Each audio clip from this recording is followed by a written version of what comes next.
Gas और द्रव में ऊष्मीय प्रसार की चर्चा करने के बाद अब हम गैस में ऊष्मीय प्रसार के बारे में जानेंगे। किसी भी गैस की अवस्था को बताने के लिए हमें 3 पैरामीटर की आवश्यकता होती है। एक दाब यानी कि प्रेशर, दूसरा आयतन यानी कि वॉल्यूम, तीसरा ताप यानी कि टेम्परेचर। इस तरह से हम PVT की सहायता से किसी भी गैस की अवस्था को डिफाइन कर सकते हैं। अब ये तीनों ही पैरामीटर्स को एक साथ स्टडी करना हमारे लिए कठिन होता है, इसलिए हम इसमें से किसी एक को नियत रख देते हैं और बाकी 2 में रिलेशन का अध्ययन करते हैं। यहाँ पर हमको ताप के साथ साथ गैस में प्रभाव का अध्ययन करना है, मतलब एक पैरामीटर तो हमारे लिए फिक्स है ताप। अब बचे 2 पैरामीटर दाब और आयतन। अब इनमें से एक को हम नियत रखेंगे और दूसरे का संबंध हम ताप के साथ पढ़ेंगे। और इसीलिए जब हम गैस में प्रसार की बात करते हैं तो ये प्रसार गुणांक 2 प्रकार के होते हैं, एक आयतन प्रसार गुणांक और दूसरा दाब प्रसार गुणांक। आयतन प्रसार गुणांक को हम गामा से रिप्रेजेंट करते हैं, जबकि दाब प्रसार गुणांक को हम एक स्पेशल चिन्ह बीटा से रिप्रेजेंट करते हैं। आयतन प्रसार गुणांक में हम दाब को नियत रख देते हैं। अब बचे 2 पैरामीटर, एक आयतन और दूसरा ताप। इसका मतलब जब हम ताप में वृद्धि करते हैं तो किस में परिवर्तन होता है, उसके आयतन में, और इस प्रकार जो प्रसार गुणांक हमें प्राप्त होता है उसे हम आयतन प्रसार गुणांक कहते हैं। और आयतन प्रसार गुणांक गामा बराबर होता है आयतन में वृद्धि अपॉन प्रारंभिक आयतन इनटू ताप में वृद्धि। अब यदि V बराबर 1 लें और डेल्टा T बराबर भी 1 डिग्री सेल्सियस लें, यानी कि हमने जो गैस लिया है उसका आयतन इकाई लें और उसके ताप में वृद्धि भी 1 डिग्री सेल्सियस की करें, इकाई वृद्धि करें, उस कंडीशन में गामा बराबर डेल्टा V होगा।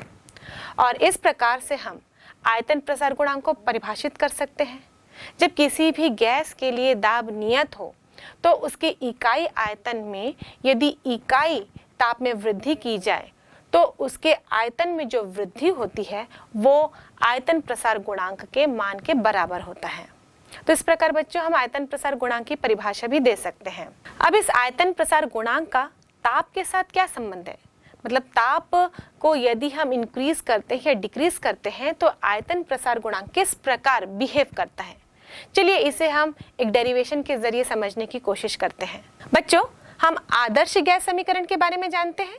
ये एक ऐसा समीकरण होता है जो प्रेशर, वॉल्यूम और टेम्परेचर के बीच में रिलेशन बताता है, और इस समीकरण के अनुसार PV इक्वल टू nRT होता है, जहाँ n मोलों की संख्या होती है और R यूनिवर्सल गैस कांस्टेंट होता है।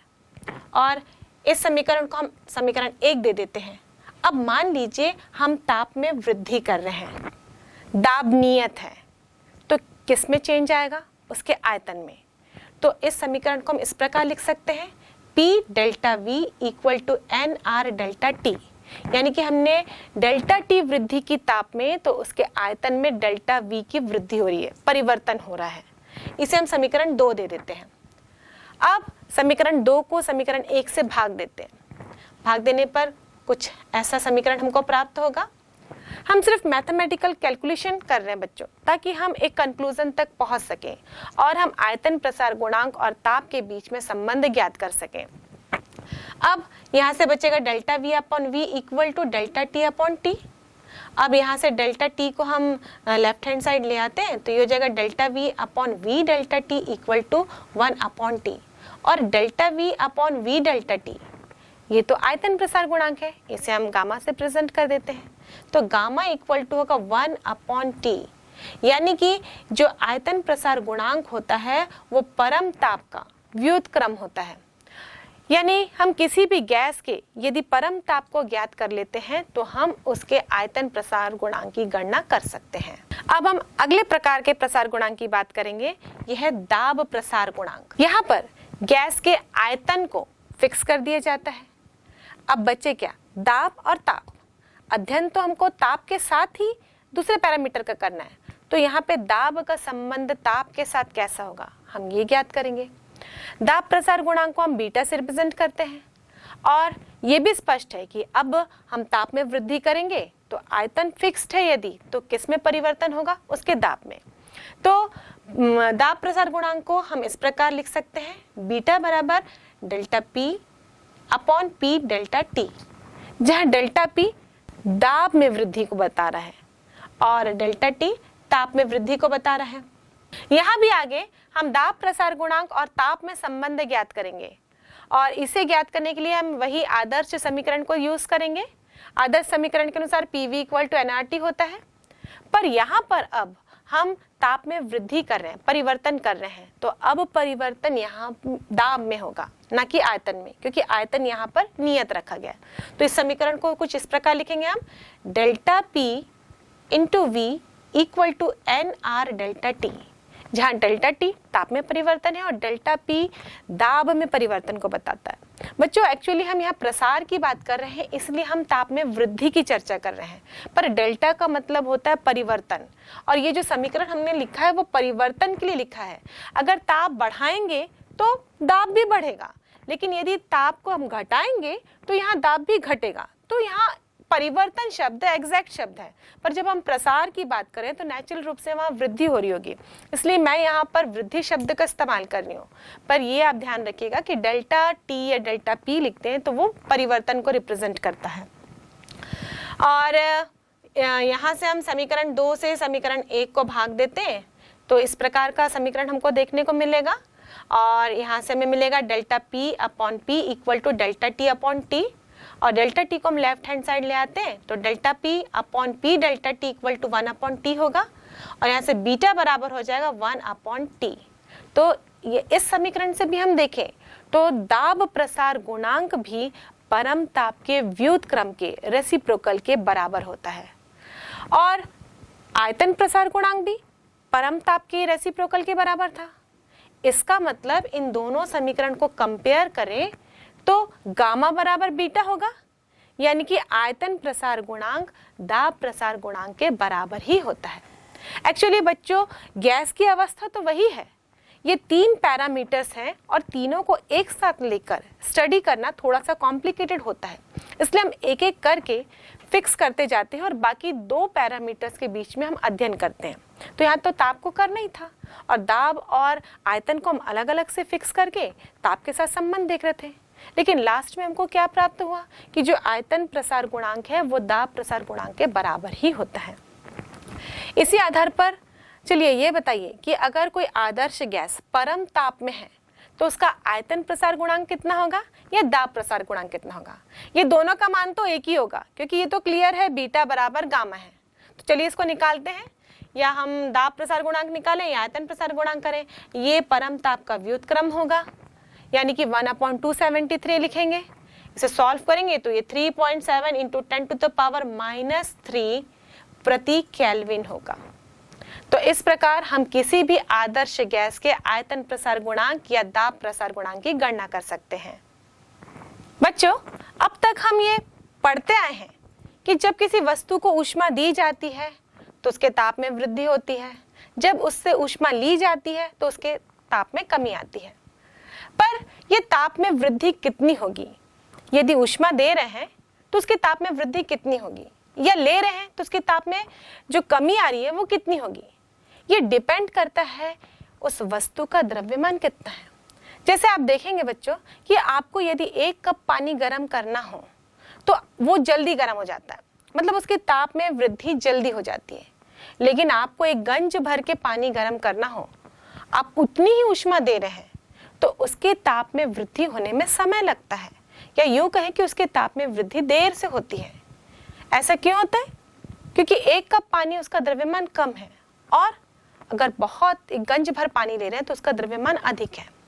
तो इसका मतलब जो हम ऊष्मा और ताप के बीच में संबंध स्थापित कर रहे हैं, कहीं ना कहीं वहां पे द्रव्यमान भी आता है। साथ साथ हम देखें बच्चों कि अलग अलग पदार्थ हो उसमें भी ताप में अलग अलग वृद्धि होती है। आप किसी पदार्थ को गर्म कर रहे हैं, सेम ऊष्मा दे रहे हैं, उसके ताप में जल्दी वृद्धि हो जाती है। किसी पदार्थ को हम ऊष्मा दे रहे हैं, उसके ताप में देर से वृद्धि हो रही है। तो ये ऊष्मा और ताप का संबंध है वो डिपेंड करता है द्रव्यमान पर, साथ साथ वस्तु की, पदार्थ की प्रकृति पर। तो इस प्रकार हम ऐसा समीकरण लिख सकते हैं जो ऊष्मा की मात्रा है वो निर्भर करती है द्रव्यमान पर, यानी समानुपाती होती है, साथ साथ ये ऊष्मा की मात्रा निर्भर करती है ताप पर, यानी कि ताप में वृद्धि पर, डेल्टा टी पर। इस तरह से हम लिख सकते हैं। अब इन दोनों समीकरण को हम यदि कंबाइन करें तो हम लिख सकते हैं डेल्टा क्यू, या डेल्टा क्यू मतलब ये ऊष्मा की मात्रा को रिप्रेजेंट कर रहा है जो आप किसी पदार्थ को दे रहे हैं या ले रहे हैं। एक्चुअली डेल्टा का मतलब परिवर्तन होता है। मैं हर टॉपिक में आपको बच्चों कह रही हूँ क्योंकि हम वृद्धि शब्द का इस्तेमाल करते हैं, लेकिन जब न्यूमेरिकल क्वेश्चन आता है तो कभी ऐसी सिचुएशन भी आती है जब हम वस्तु को ठंडा कर रहे हैं। तो ठंडा कर रहे हैं मतलब वहाँ पर उसका रिवर्स प्रोसेस हो रहा है, ऊष्मा दी जाने के बदले ली जा रही है, तब भी हम इसी फॉर्मूले का इस्तेमाल करेंगे क्योंकि उस समय ताप में वृद्धि की जगह ताप में कमी आएगी। तो यह वृद्धि शब्द इस्तेमाल किया जा रहा है, इसका मतलब ये नहीं कि आप न्यूमेरिकल में केवल वृद्धि के लिए समीकरण को लगाएं, आप इस समीकरण को कमी वाले न्यूमेरिकल में भी लगा सकते हैं। बस वहां पर परिवर्तन हो रहा है इतना हमको मालूम होना चाहिए, क्योंकि डेल्टा का मतलब परिवर्तन होता है। तो इस तरह से हम देखें डेल्टा क्यू समानुपाती हो जाएगा m डेल्टा टी के, और जब समानुपाती का चिन्ह हटाते हैं, बराबर लगाते हैं, तो हम वहां पर एक नियतांक लगाते हैं। यहाँ पर उस नियतांक को हम S से रिप्रेजेंट करेंगे और ये स्पेसिफिक हीट कैपेसिटी को रिप्रेजेंट करता है, विशिष्ट ऊष्माधारिता। और ये विशिष्ट ऊष्माधारिता ये भी एक इम्पॉर्टेंट कॉन्सेप्ट है जिसके बारे में हम आगे चर्चा करेंगे। तो यहाँ से हम देखते हैं कि डेल्टा क्यू बराबर होगा S into M into delta T, और इस प्रकार हम विशिष्ट ऊष्माधारिता को लिख सकते हैं S is equal to delta Q upon M into delta T. अब इसी इक्वेशन से हम देखें m का मान यदि 1 रखो और डेल्टा टी बराबर 1 डिग्री सेल्सियस ले लेते हैं हम, यानी कि इकाई वृद्धि कर रहे हैं ताप में, तो उस कंडीशन में S बराबर डेल्टा क्यू होगा। मतलब ये जो विशिष्ट ऊष्माधारिता है किसी पदार्थ की, वो किसके बराबर हो जाएगी? दी गई ऊष्मा के बराबर। कब? जब आप ऐसा पदार्थ ले रहे हैं जिसका द्रव्यमान इकाई हो और उसके ताप में इकाई डिग्री सेल्सियस की वृद्धि की जाए। तो इस प्रकार बच्चों हम विशिष्ट ऊष्माधारिता को परिभाषित भी कर सकते हैं। किसी पदार्थ की विशिष्ट ऊष्माधारिता ऊष्मा की वह मात्रा होती है जो इकाई द्रव्यमान के पदार्थ के ताप में इकाई वृद्धि कर सके। और इसी सूत्र से यदि हम विशिष्ट ऊष्माधारिता का मात्रक देखें तो ऊष्मा का मात्रक होता है जूल, द्रव्यमान का मात्रक होता है केजी और ताप का मात्रक होता है, यहाँ पर हम ऐसे ही मात्रक की बात करें तो ताप के मात्रक को हम केल्विन लेंगे। तो इस प्रकार विशिष्ट ऊष्माधारिता का मात्रक होगा जूल प्रति केजी प्रति केल्विन। और इसका विमीय सूत्र देखें तो जूल का विमीय सूत्र होता है mL² T-2। द्रव्यमान के लिए हम m लिखेंगे और ताप के लिए हम k रिप्रेजेंट करते हैं कैपिटल लेटर से। तो इस प्रकार इसका विमीय सूत्र हो जाएगा m0 L² T-2 K-1। इसी सूत्र से यदि हम देखें तो डेल्टा टी व्युत्क्रमानुपाती होगी विशिष्ट ऊष्माधारिता के S के। ये मैथमेटिकल इक्वेशन हमने लिख दिया कि ताप में वृद्धि विशिष्ट ऊष्माधारिता के व्युत्क्रमानुपाती है। पर इस मैथमेटिकल इक्वेशन का फिजिकल मीनिंग क्या होगा?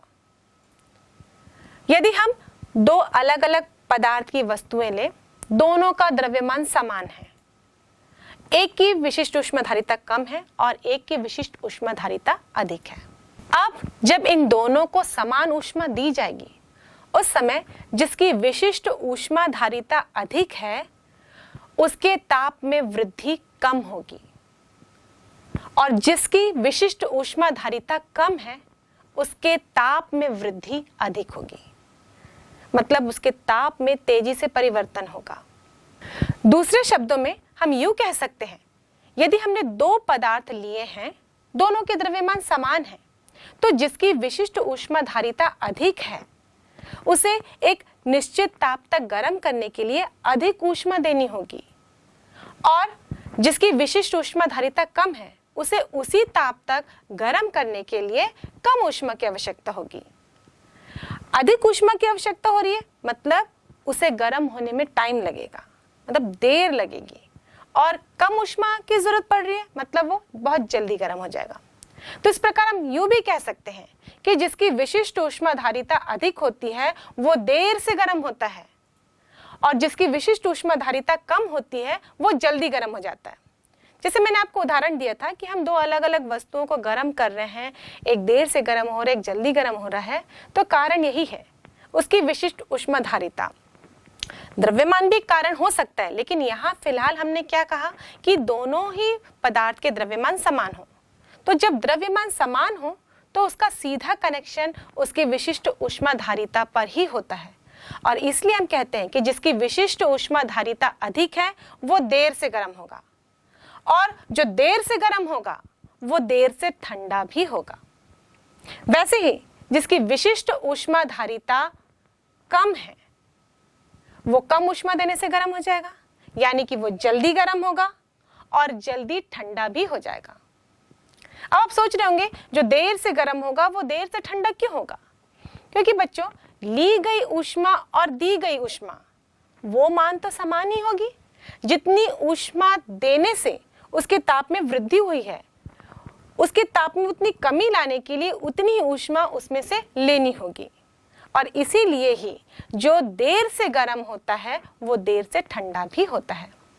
और इसी को हम अपने डेली लाइफ में भी एक्सपीरियंस करते हैं। आपने देखा होगा बच्चों कि समुद्र के किनारे की जलवायु एक समान ही रहती है, दिन में भी वैसे ही एटमॉस्फेयर रहता है और रात में भी लगभग वैसे ही एटमॉस्फेयर रहता है, क्योंकि पानी की विशिष्ट ऊष्माधारिता बहुत अधिक होती है। अब पानी की विशिष्ट ऊष्माधारिता अधिक है, इसका मतलब पानी देर से गर्म होगा और पानी देर से ठंडा भी होगा। इसीलिए ही दिन के समय में उसके द्वारा ली गई ऊष्मा जब गर्म हो रहा है, दिन में सूरज है, उसी के ताप से ही तो पानी गर्म हो रहा है, तो ये देर से गर्म होगा। इसलिए तो हम समुद्र के पानी को छूते हैं तो वो हमें गर्म नहीं लगता, हालांकि वो दिन भर सूरज के नीचे रहता है, लेकिन वो पानी हमें गर्म नहीं लगता क्योंकि वो देर से गर्म होता है।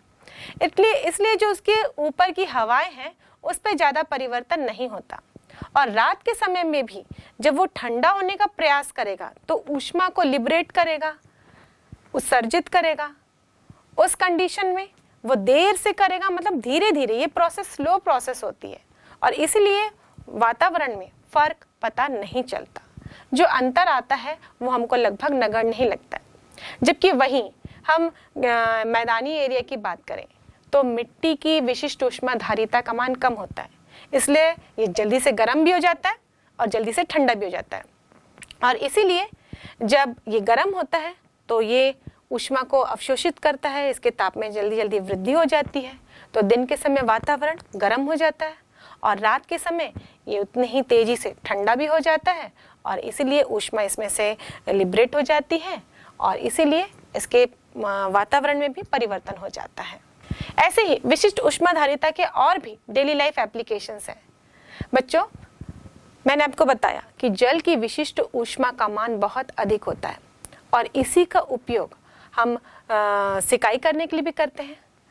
आप देखे होंगे बच्चों कि जब हड्डियों में दर्द रहता है या कभी हमको चोट लग जाती है, डॉक्टर सिकाई करने के लिए कहते हैं, तो हम वाटर बैग्स का इस्तेमाल करते हैं। रबर की एक बैग होती है जिसमें हम गर्म पानी डाल देते हैं।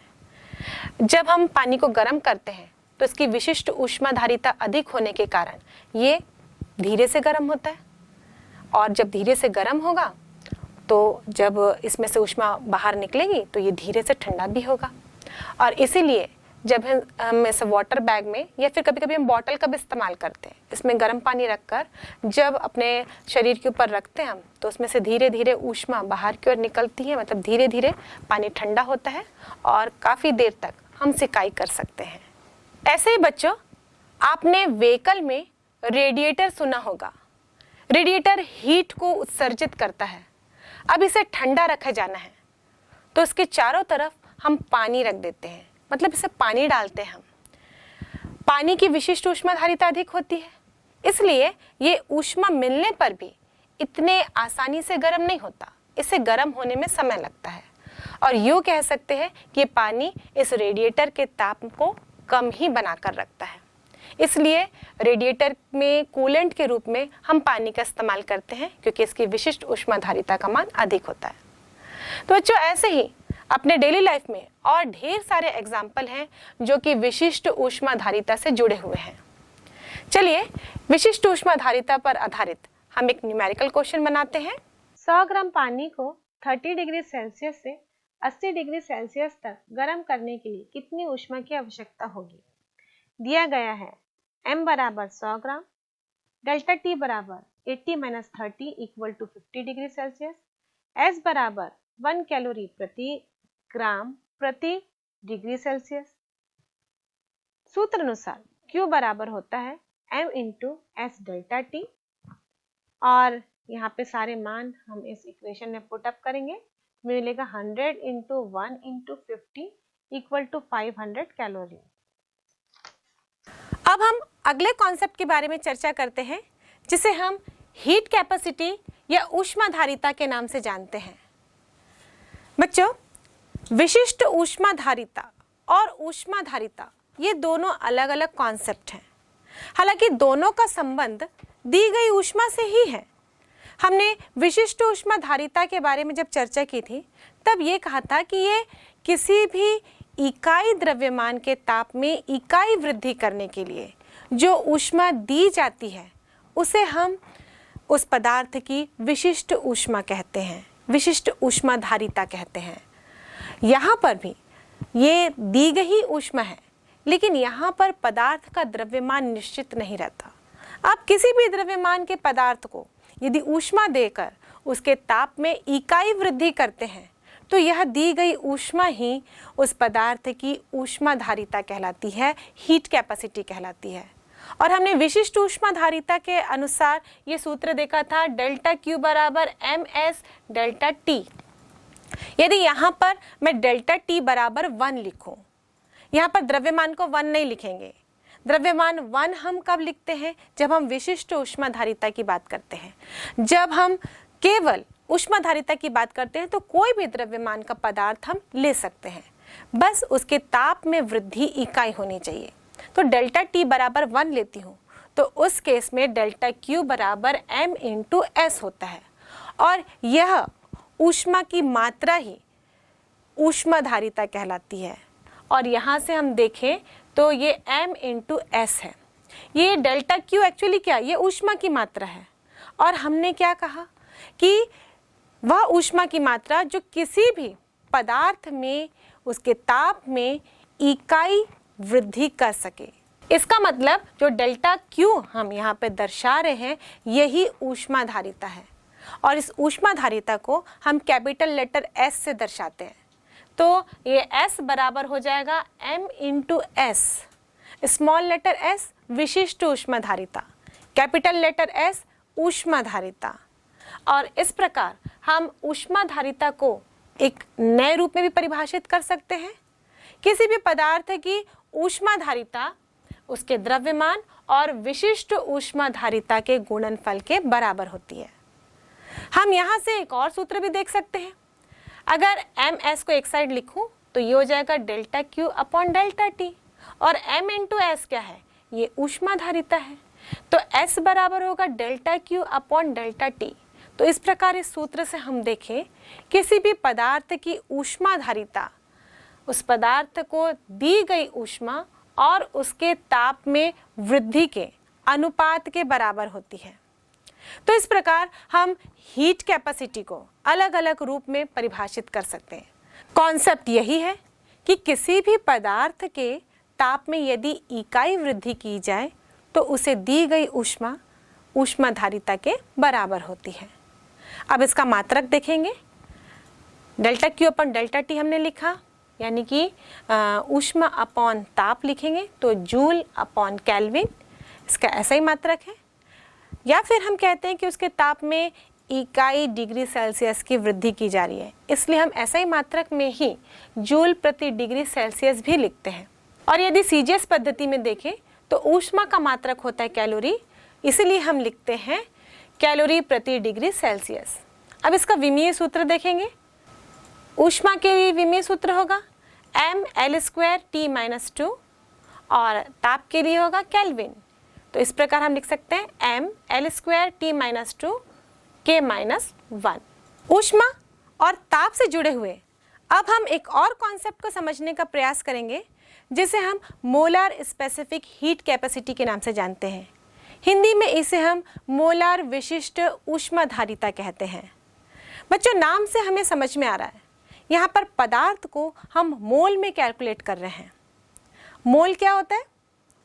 एक मोल पदार्थ की वह मात्रा होती है जिसमें पदार्थ में एवोगैड्रो संख्या के पार्टिकल्स हों।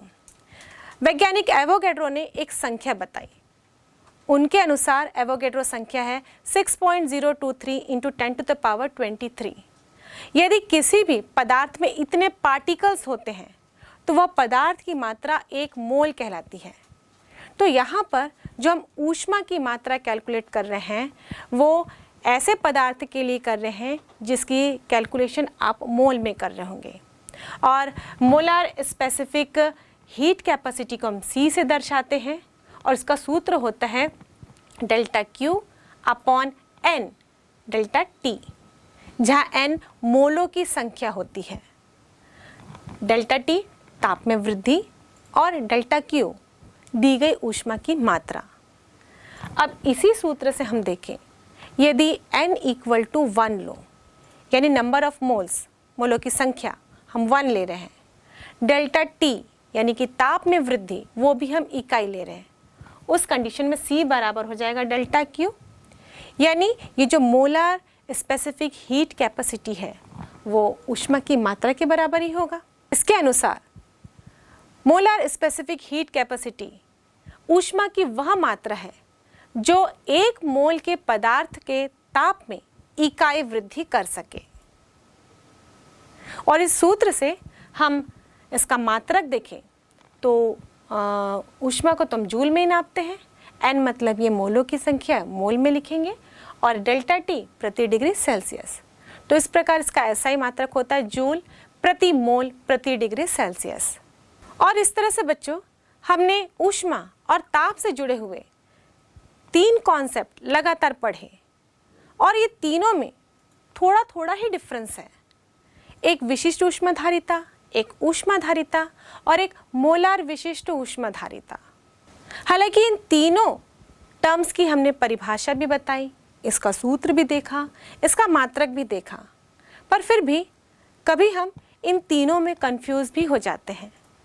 तो चलिए एक न्यूमेरिकल क्वेश्चन बनाते हैं जिनमें हम इन तीनों राशियों को कैलकुलेट करेंगे ताकि ये तीनों ही कॉन्सेप्ट हमारे दिमाग में अच्छी तरह से बैठ सकें।